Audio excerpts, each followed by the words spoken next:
Good evening students.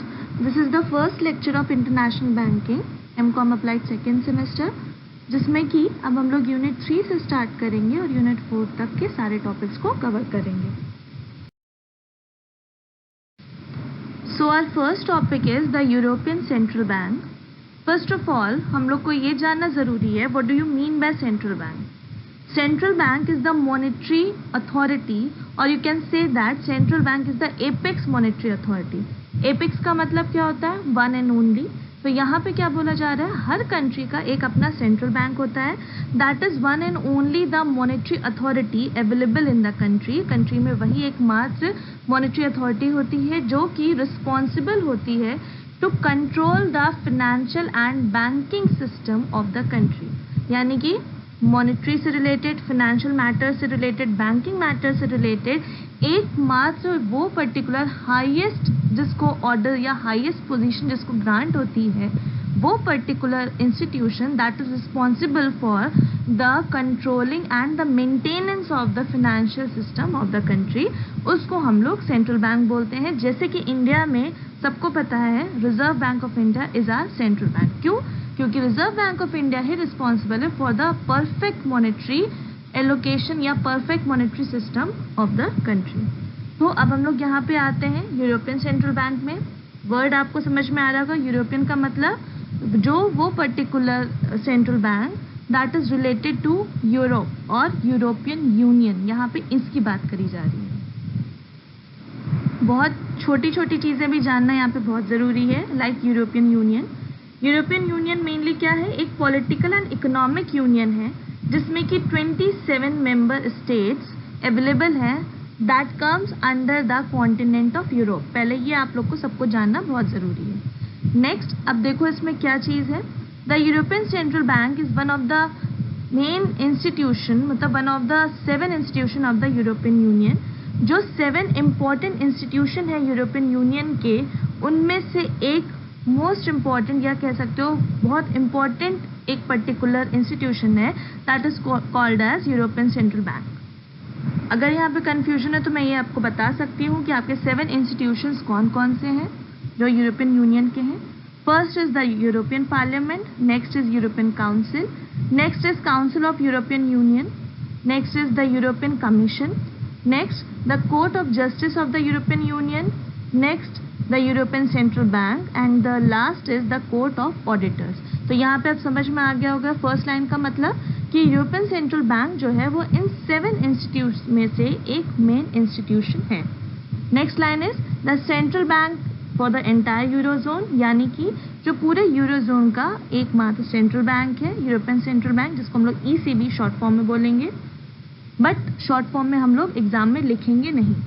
Supervising over 120 central and commercial banks in the member states, यानी कि इस line का मतलब क्या है? ये 120 सेंट्रल एंड कमर्शियल बैंक्स को सुपरवाइज कर रहा है, उनको एग्जीक्यूट कर रहा है और उनकी देख रेख कर रहा है. The ECB works with the central banks in the each European Union state to formulate monetary policy to help maintain stable prices and strengthen the euro. इस लाइन का मतलब ये है कि जो ECB है यानी जो यूरोपियन सेंट्रल बैंक है, वो सारे सेंट्रल बैंक्स जो यूरोपियन यूनियन में जो अलग अलग सेंट्रल बैंक्स हैं उनके साथ मिलके मॉनेटरी पॉलिसी को फॉर्मुलेट करता है, स्टेबल करता है प्राइसेस को, मेंटेनेंस करता है प्राइसेस का, और जो यूरो है उसको स्ट्रेंथन करता है. यूरो क्या है यहाँ पे? यूरो पर्टिकुलर करेंसी है. यहाँ पे करेंसी की बात हो रही है कि उस करेंसी को वो स्ट्रेंथ करता है, यानी कि ताकत देता, उसकी और ज़्यादा वैल्यू बढ़ाने की कोशिश करता है. जैसे कि हर सेंट्रल बैंक अपनी कंट्री की करेंसी की वैल्यू बढ़ाने की इंटरनेशनल मार्केट में कोशिश करता है, सेम वैसी ECB भी करता है. The European Central Bank is the central bank of the 19 European Union countries which have adopted the euro. यानी कि जितनी भी टोटल यूरोपियन यूनियन है 27 है उसके पर्टिकुलर पार्ट्स, 27 में से 19 यूरोपियन यूनियन कंट्रीज ने उसे अब तक अडॉप्ट कर लिया है. नेक्स्ट हम लोग यहाँ पे जानेंगे यूरोपियन सेंट्रल बैंक की हिस्ट्री और इंट्रोडक्शन. यहाँ पे क्या देखो एक बना है डायग्राम. यहाँ पे ये शो कर रहा है डायग्राम कि जो यूरोपियन सेंट्रल बैंक है वो किसका आगे एडवांस वर्जन है? यूरोपियन मॉनेटरी इंस्टीट्यूट का. और यूरोपियन मॉनेटरी इंस्टीट्यूट किसका एडवांस वर्जन है? यूरोपियन मॉनेटरी कोऑपरेशन फंड का। तो यहाँ पे क्या बोला जा रहा है? 3 इंस्टीट्यूट्स हैं। सबसे पहले EMCF बना, फिर वो ट्रांसफॉर्म होके नए रूल्स के साथ या नए मेथड्स के साथ या नए पॉलिसीज़ के साथ स्टैब्लिश हुआ, तो वो EMI बना। और उसके बाद जब यहाँ पे ट्रीटी ऑफ एम्स्टरडैम हुई after the amendment of treaty on the European union, जो कि 1992 में थी, उसके अमेंडमेंट के बाद यूरोपियन सेंट्रल बैंक स्टैब्लिश्ड हुआ ऑन 1 जून 1998। यहाँ पे हम लोग थोड़ा शॉर्ट में जानेंगे। ट्रीटी ऑफ एम्स्टरडैम में मेनली गवर्नमेंट को कुछ पावर्स अलॉट करे गए थे so that they can expand the new member Nations in the European union, यानी कि वो एक्सपैंड कर सकते थे कि वो नए नेशंस को एक तरीके से एंट्री उनको करने के लिए हेल्प करें या उनको परमिशन अलाउ करें और एक्सपैंड करें अपने फाइनेंशियल सिस्टम को। इस वजह से यूरोपियन सेंट्रल बैंक इस्टेब्लिश हुआ। सो नेक्स्ट लाइन बोल रही है the European central Bank is the successor of the European Monetary institute, जो मैंने अभी आपको बताया। इसका हेडक्वार्टर है फ्रैंकफर्ट जर्मनी में। The first president of the ECB was win Duisenberg, who was also the former president of the European Monetary Institute and the Dutch Central Bank. तो यहाँ पे क्या बोला जा रहा है? फर्स्ट प्रेसिडेंट थे हमारे विन ड्यूइसेनबर्ग, जो कि ऑलरेडी प्रेसिडेंट थे यूरोपियन मॉनेटरी इंस्टीट्यूट और डच सेंट्रल बैंक के। So our next topic is objective of the European central Bank. ये मोस्ट इंपॉर्टेंट टॉपिक है क्योंकि जैसे सारे सेंट्रल बैंक के ऑब्जेक्टिव्स होते हैं, सेम वैसे यूरोपियन सेंट्रल बैंक के भी हैं। So first point is defining and implementing monetary policy. जैसे कि RBI करता है, सेम वैसे यहाँ पे ECB करता है। फर्स्ट पॉइंट क्या कह रहा है? मॉनेटरी पॉलिसी को डिफाइन करना, यानी कि मेंटेनेंस करना, मॉनेटरी पॉलिसी को हर साल बनाना और उसे इम्प्लीमेंट करना इन देयर ओन कंट्री में इम्प्लीमेंट करना। मॉनेटरी पॉलिसी होती क्या है? सबसे पहले ये याद कर लो तुम लोग। Monetary policy mainly it is made for the control of the money supply. Money supply को कंट्रोल करने के लिए, जिससे कि ऑटोमेटिकली इन्फ्लेशन भी कंट्रोल हो, उसके लिए हर साल जो पॉलिसी बनाई जाती है that is called as monetary policy. Second point is conducting foreign exchange operations. Foreign exchange operations में बहुत कुछ होता है, like foreign exchange reserves, fluctuations in foreign exchange, इन सबको कंट्रोल करना, फॉरेन करेंसी के ट्रांजैक्शंस, ये डेट्स, ये सारी चीज़ें होती हैं, तो फॉरेन एक्सचेंज ऑपरेशंस को कंडक्ट करना। Third is holding and managing the euro area's foreign currency reserve. जो फॉरेन करेंसी के रिजर्व हैं, लाइक यूरो जो एरियाज होंगे उसमें जो भी फॉरेन करेंसी आती है या फॉरेन करेंसी में पेमेंट होता है, इन सब के रिजर्व्स को मेंटेन करना और मैनेज करना। Next, promoting the smooth operation of the payment system. Payment system में यहाँ पे सब कुछ इंक्लूड हो जाएगा, लाइक ऑनलाइन पेमेंट हो गया, टेलीफोनिक पेमेंट हो गया, जो नॉर्मल पेमेंट सिस्टम होता है वो भी, हर एक चीज़ को देखना और उसको मेंटेन करना। And last is the ECB carries out specific task in the areas of banking supervision, bank notes, statistics, macro prudential policy and financial stability as well as international and European cooperation. So इस line का मतलब क्या है? ECB क्या क्या task perform करता है? Banking supervision यानी बैंकिंग, जो कमर्शियल बैंकिंग है उसको सुपरवाइज करता है। बैंक नोट्स यानी कि issue of notes, issue of currency. Statistics maintain करता है एसेट एंड लायबिलिटीज के फॉर्म में। Macro prudential policy, macro prudential क्या होता है?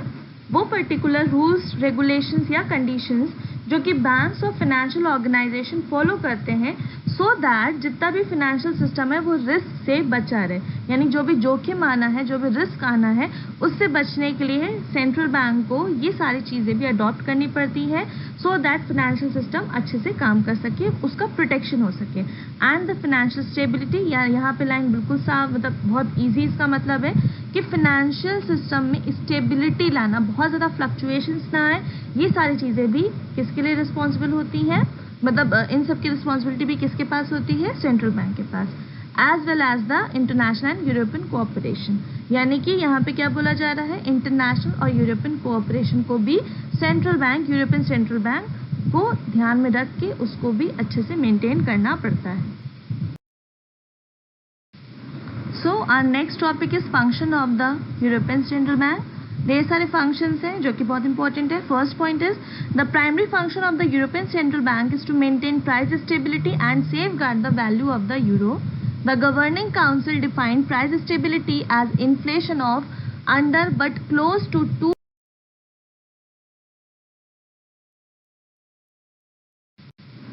So our next topic is function of the European Central Bank. ढेर सारे functions हैं जो कि बहुत important है. First point is the primary function of the European Central Bank is to maintain price stability and safeguard the value of the euro. The Governing Council defined price stability as inflation of under but close to 2%. The price stability is essential for encouraging economic growth and job creation. इस line का मतलब समझते हैं. यहाँ पे क्या बोला जा रहा है? फर्स्ट एंड फॉरमोस्ट जो यूरोपियन सेंट्रल बैंक का जो फंक्शन है वो है प्राइस को स्टेबल करना और यूरो जो करेंसी है उसकी वैल्यू को प्रोटेक्ट करना, उसको बचा के रखना, सेफगार्ड करना. तो यहाँ पे क्या बोला जा रहा है? गवर्निंग काउंसिल, जो कि अभी हम लोग आगे पढ़ेंगे, ईसीबी के ऑर्गेनाइजेशनल स्ट्रक्चर का पार्ट है.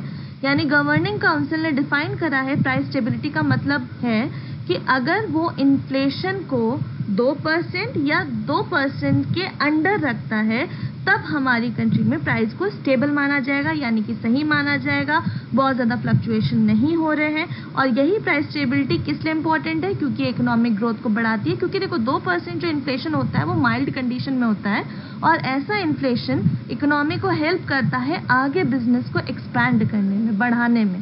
तो ये चीज़ें क्या बोली जा रही हैं?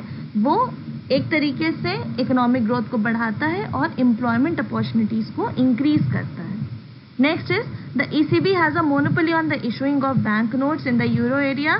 जैसे सारे सेंट्रल बैंक करते हैं वैसे ECB भी रिस्पॉन्सिबल है किस चीज़ के लिए? नोट इशू करने के लिए.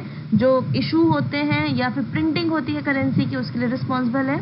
To ensure the robustness of the banking system, the ECB is responsible for banking supervision in all the EU member states. यानी यूरोपियन मेंबर स्टेट्स के जितने भी बैंकिंग है, इंडस्ट्री, कमर्शियल बैंकिंग है, उनके सुपरविजन के लिए ECB ही रिस्पॉन्सिबल है. यहाँ पे देखो रोबस्टनेस का मतलब क्या होता है? रोबस्टनेस का मतलब वो क्वालिटी कंडीशन या वो अच्छी कंडीशन जिसमें कि चीज़ें अच्छी रहें, मतलब अच्छे फॉर्म में रहें या स्ट्रॉन्ग फॉर्म में रहें. तो यहाँ पे क्या बोला जा रहा है? ECB ही रिस्पॉन्सिबल है कि वो उसके जितने भी मेंबर स्टेट्स हैं वहाँ पे बैंकिंग सिस्टम जो है वो अच्छे स्ट्रॉन्ग फॉर्म में है और इम्पैक्टफुल है, मतलब कि कमज़ोर नहीं है और आगे के लिए हेल्प कर सकता है. नेक्स्ट देखो क्या है? In respect to banking supervision the ECB has the power to grant and withdraw banking licences, conduct supervisory reviews and set higher capital requirement to counter financial risk. यानी कि बैंकिंग को कैसे सुपरवाइज करता है? मतलब अभी जैसे हम लोगों ने इससे प्रीवियस वाले पॉइंट में पढ़ा था कि बैंकिंग सुपरविजन करता है, यानी बैंक्स को सुपरवाइज करता है, कमर्शियल बैंक्स को. तो कैसे करता है? उसके पास पावर है कि वो बैंकों को लाइसेंस प्रोवाइड करे और विड्रॉ भी कर सकता है. अगर कोई बैंक ढंग से काम नहीं कर रहा, रूल्स एंड रेगुलेशंस के अकॉर्डिंग काम नहीं कर रहा, तो उसके लाइसेंस को विड्रॉ करने का भी पावर ECB के पास है. नेक्स्ट इसमें क्या बताया जा रहा है? सुपरवाइजरी रिव्यूज को कंडक्ट कराना, यानी टाइम टू टाइम ये देखना कि सबके रिव्यूज क्या हैं, कैसे काम हो रहा है, कैसे नहीं हो रहा है, ये सारी चीज़ें देखना. Set higher capital requirement to counter financial risk. Capital requirement को हायर करना, यानी कि एक रिजर्व मेंटेन करना जिससे कि जो फाइनेंशियल रिस्क है उसे कवर अप करा जा सके. जो सडन चीज़ें होती हैं, प्रॉब्लम्स आती हैं, उन्हें कवर अप करा जा सके. तो ये भी ECB का काम है. The ECB directly supervises 124 significant banks that hold 82% of the banking assets in the euro area.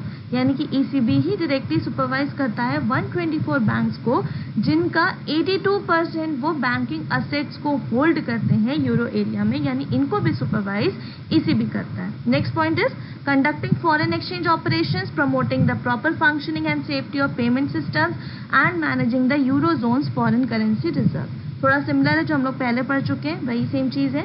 Foreign exchange operations को कंडक्ट करता है, वही फॉरेन एक्सचेंज रिजर्व्स को मेंटेन करना, फ्लक्चुएशंस को देखना, करेंसी को देखना, डेट्स को देखना, इन्वेस्टमेंट्स को देखना, हर चीज़ को देखना.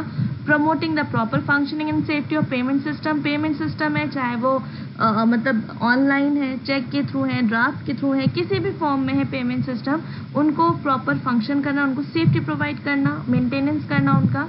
And managing the eurozone's foreign currency reserve. जो यूरोजोन के फॉरेन करेंसी रिजर्व हैं उनको मैनेज करना, उनको मेंटेन करने का काम भी ईसीबी का है। The European central Bank is responsible for the prudential supervision of credit institutions located in the euro area and participating non-euro area member states within the single supervisory mechanism। यानी ECB एक single supervisory mechanism को establish करता है जिसमें वो क्या क्या responsibility को परफॉर्म करता है, वो सारे क्रेडिट इंस्टीट्यूशंस को सुपरवाइज करता है सो दैट जितने भी रिस्क, जैसे कि रिस्क को एक तरीके से बेयर करने के लिए जो जो इंस्टीट्यूट्स को स्टैब्लिश करा गया है उनका देखरेख करने का काम भी ECB का है, चाहे वो यूरो एरिया का हो या फिर उन नॉन यूरो एरिया का हो जिन्होंने पार्टिसिपेट करा है यूरोपियन सेंट्रल बैंक के सुपरविजन में।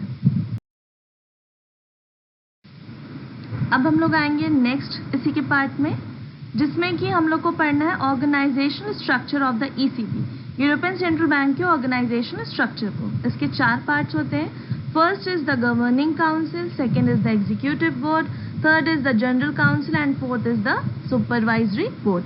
यहाँ पे ये जितने भी ऑर्गेनाइजेशनल स्ट्रक्चर के जो पार्ट्स हैं, ये लोग के पास कोई ना कोई पर्टिकुलर फंक्शन है जो कि सिर्फ यही परफॉर्म करते हैं और जिसके लिए सिर्फ यही रिस्पॉन्सिबल होते हैं। तो आगे पढ़ो, देखो हम लोग क्या डिस्कस करते हैं अब आगे।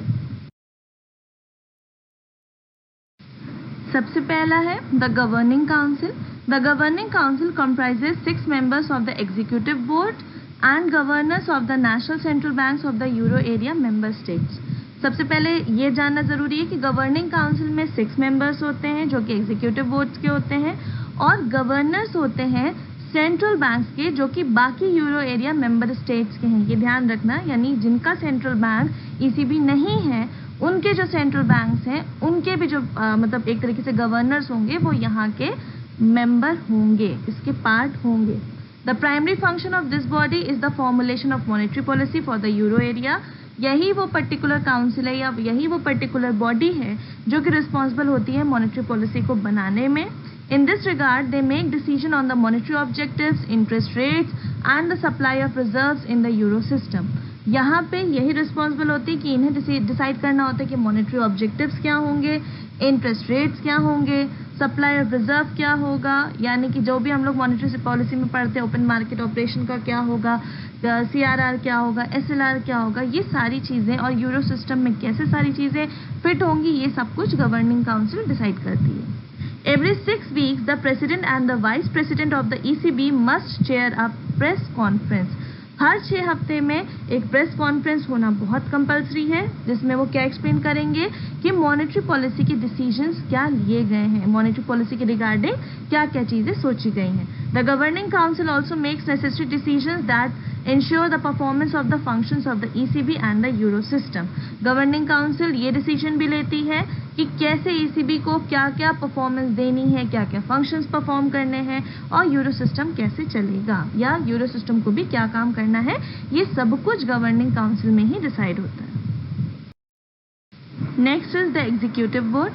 The executive board comprises the president, vice president and 4 other executive members appointed by the European Council। जो मैंने आपको 7 इंस्टीट्यूशन स्टार्टिंग में बताए थे उसमें से एक पार्ट है यूरोपियन काउंसिल। तो यूरोपियन काउंसिल रिस्पॉन्सिबल होता है कि वो एग्जीक्यूटिव बोर्ड के प्रेसिडेंट को, वाइस प्रेसिडेंट को और 4 अदर मेंबर्स को अपॉइंट करता है। The executive members serve for an 8 years non renewable term. यहाँ पे क्या बोला जा रहा है कि एग्जीक्यूटिव मेंबर्स जो हैं वो 8 years के लिए सर्व करते हैं जो कि रिपीट नहीं होता है, फिर से नहीं होता है, मतलब दोबारा उसको रिन्यू नहीं करा जाता है। The role of the executive board is to implement the monetary policy. अब देखो मॉनेटरी पॉलिसी बना दी गई, ठीक है, गवर्निंग काउंसिल के थ्रू, बट उसे इम्प्लीमेंट करने का काम किसका है, एग्जीक्यूटिव बोर्ड का है। फिर आगे क्या बोला जा रहा है, it also manages the day-to-day operations of the ECB alongside the chief service officer। Day to day जितने भी ऑपरेशन होते हैं बैंक के उसको भी ये देखता है, मैनेज करता है। Also the board prepares the governing council meetings. Governing council meeting, जो गवर्निंग काउंसिल है उसकी मीटिंग्स को भी प्रिपेयर करने का काम एग्जीक्यूटिव बोर्ड का है। And exercises power delegated to it by the governing council. It holds meeting every Tuesday. Her Tuesday को इसकी मीटिंग होती है और सारे पावर्स को ये डेलीगेट करता है जो भी गवर्निंग काउंसिल ने इसे दिए हों, यानी गवर्निंग काउंसिल के लिए ज़्यादा उसके कामों के लिए रिस्पॉन्सिबल एग्जीक्यूटिव बोर्ड है। नेक्स्ट पार्ट है the general council. The General Council is a transitional body that carries out responsibilities taken over from the European Monetary Institute. Starting में हम लोगों ने पढ़ा था कि यूरोपियन मॉनेटरी इंस्टीट्यूट को ही और अच्छे से एडवांस करके यूरोपियन सेंट्रल बैंक बनाया गया है। तो यहाँ पे क्या बोला जा रहा है, ये वो बॉडी है जो कि रिस्पॉन्सिबिलिटीज़ को लेकर आई है फ्रॉम यूरोपियन मॉनेटरी इंस्टीट्यूट्स के, वहाँ की जो रिस्पॉन्सिबिलिटी थी वो ये परफॉर्म करती है। It comprises the president, vice president and the governors of the national central banks of the European Union member states. यानी यूरोपियन यूनियन मेंबर स्टेट्स के जितने भी सेंट्रल बैंक्स हैं उनके गवर्नर्स, प्रेसिडेंट, वाइस प्रेसिडेंट हर को मतलब सारे यहाँ पे मेंबर होते हैं इस पर्टिकुलर काउंसिल के। The body will continue to exist until all European Union member states have adopted the euro. ये बहुत इंपॉर्टेंट लाइन है। इस लाइन का मतलब ये है कि जो अभी हम लोगों ने पढ़ा था, अभी सिर्फ 19 कंट्रीज ही इसका पार्ट है 27 में से। ये बॉडी तब तक चलती रहेगी जब तक पूरे 27 के 27 यूरोपियन यूनियन के इस पर्टिकुलर बैंक को अडॉप्ट ना कर लें। The council also contributes to the preparation of the ECB annual report. ये इस बैंक की एनुअल रिपोर्ट को यानी असेट्स लायबिलिटी मैनेजमेंट को शो करना, परफॉर्मेंस को शो करना, फाइनेंशियल परफॉर्मेंस को शो करना, ये सारी annual reports time to time prepare करती रहती है। Setting conditions of the employment for the European central Bank members of the staff and collecting data, data को कलेक्ट करती है। एम्प्लॉयमेंट स्टेटस क्या है मेंबर्स का, स्टाफ का, ये सारी चीज़ों को देखने का काम किसका होता है, जनरल काउंसिल का। The last is supervisory board. The supervisory board comprises the chair, vice chairman, 4 ECB representatives and representatives of the national supervisors. ये सब members हैं इसके। The board plans and executes the supervisory function of the ECB. ये जो particular board है वो किस लिए responsible है कि वो जो supervisory function कर सके यानी supervision का काम कर सके। तो यानी कि ये plan करता है और execute करता है वो सारे function को जो कि supervision के लिए responsible हैं। फिर आगे देखो, ये गवर्निंग काउंसिल के जो डिसीजंस होते हैं, मतलब गवर्निंग काउंसिल जो डिसीजंस लेती है उनको ड्राफ्ट भी करता है, मतलब उनको मेंटेन करके आगे फॉरवर्ड करता है।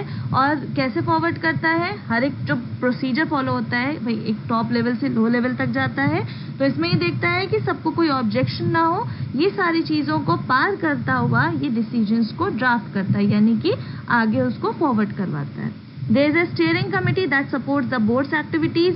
एक कमेटी बनी है जो स्टीयरिंग कमेटी के नाम से, मतलब स्टीयरिंग कमेटी इनकी डिसाइड है। वो कमेटी के कौन कौन मेंबर होते हैं, एक चेयरमैन होता है, एक वाइस चेयरमैन होता है जो कि सुपरवाइजरी बोर्ड का होता है, ये इसके मेंबर होते हैं उसके स्टीयरिंग कमेटी के। और स्टीयरिंग कमेटी जो है वो रिस्पॉन्सिबल होती है कि बोर्ड मीटिंग कैसे ऑर्गेनाइज करनी है, कब ऑर्गेनाइज करनी है, ये सारी चीज़ों पर सपोर्ट देने के लिए इसको बनाया जाता है। 1 ECB representative and 5 representative of the national supervisor. ये भी आपकी स्टीयरिंग कमेटी के मेंबर्स होते हैं। सो स्टूडेंट्स, ये पहला टॉपिक कंप्लीट हो गया है। अगर इसमें कोई भी प्रॉब्लम है आपको तो आप लोग मुझसे पूछ सकते हो, डिस्कस कर सकते हो, बट पहले इसको पूरी तरीके से देख लेना, समझ लेना, फिर उसके बाद आपको जो भी प्रॉब्लम है आप मुझसे डिस्कस कर सकते हो। रेस्ट इसके अलावा मैं आप लोगों को नोट्स भी भेजूंगी, आप लोगों को मैं नोट्स भी प्रोवाइड करूंगी इसके और नेक्स्ट यूनिट के भी, नेक्स्ट टॉपिक के भी। ठीक है, तो फिर जो भी प्रॉब्लम है आप लोग डिस्कस कर लेना एंड थैंक यू।